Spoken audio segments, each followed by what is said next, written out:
ನನ್ನ ಹೆಸರು ಪ್ರಸಾದ್ ಅಂತ, CND ಬ್ಲ್ಯಾಕ್ಲಿದ್ದೀನಿ. ನಮ್ಮ ಮನೆ ಎದುರುಗಡೆ ಪಾರ್ಕ್ಲಿ ಒಂದು ಮರ ಒಣಗೋಗಿ ಜನದ ಮೇಲೆ ಬೀಳುವಂಗಿತ್ತು. ಯಾವ ಅಧಿಕಾರಿಗೆ ಹೇಳಿದ್ರೂ ಪ್ರಯೋಜನವಾಗಿರಲಿಲ್ಲ.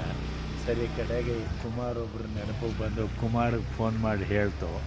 ಅದರ ನಾಳೆಗೆ ಬಂದು ಈ ಒಂದು ಕೆಲಸನ ಮುಗಿಸ್ಕೊಟ್ಟು ಸಾರ್ವಜನಿಕವಾಗಿ ಜನಗಳಿಗೆ, ವಾಹನಗಳಿಗೆ ಯಾರಿಗೂ ತೊಂದರೆ ಆಗದಿದ್ದಂಥ ಒಳ್ಳೆ ಕೆಲಸ ಮಾಡಿಕೊಟ್ಟಿದ್ದಾರೆ. ಇದೊಂದು ಸಮಾಜ ಸೇವೆ ಮಾಡಿಕೊಟ್ಟೋದಕ್ಕೆ ಕುಮಾರ್ಗೆ ನಾವು ಥ್ಯಾಂಕ್ಸ್ ಹೇಳಬೇಕು. ಓಕೆ, ಧನ್ಯವಾದಗಳು ಅಣ್ಣ. ನಾವು ನೀವು ಹೆಂಗೆ ಸಮಾಜ ಸೇವೆಗೆ ಹಿರಿಯ ನಾಗರಿಕತೆಗಳಿಗಾಗ್ಬೋದು, ಮಕ್ಕಳು ಮರಿಗಳಿಗೆ ಯಾವ ರೀತಿ ನೀವು ಒಂದು ಮರ ಒಣಗಿರೋದನ್ನು ಬಿಳೋಗೋದನ್ನು ನನಗೆ ತಿಳಿಸಿದ್ದಕ್ಕೆ ನಿಮ್ಮಿಂದ ನಾನು ಮಾಡಿದೆ. ಅದೇ ರೀತಿ ಎಲ್ಲರೂ ಕೈ ಜೋಡಿಸಿದ್ರೆ ಎಲ್ಲ ಅಧಿಕಾರಿಗಳು ಸಹ ಅವರಿಂದ ನಾವು ಒಂದು ಸೇವೆ ಮಾಡೋಕ್ಕೆ ಸಾಧ್ಯ.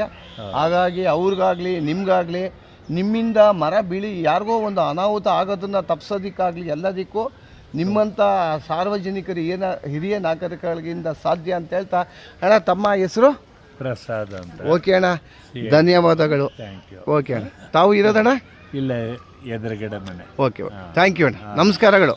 ನಮಸ್ಕಾರ.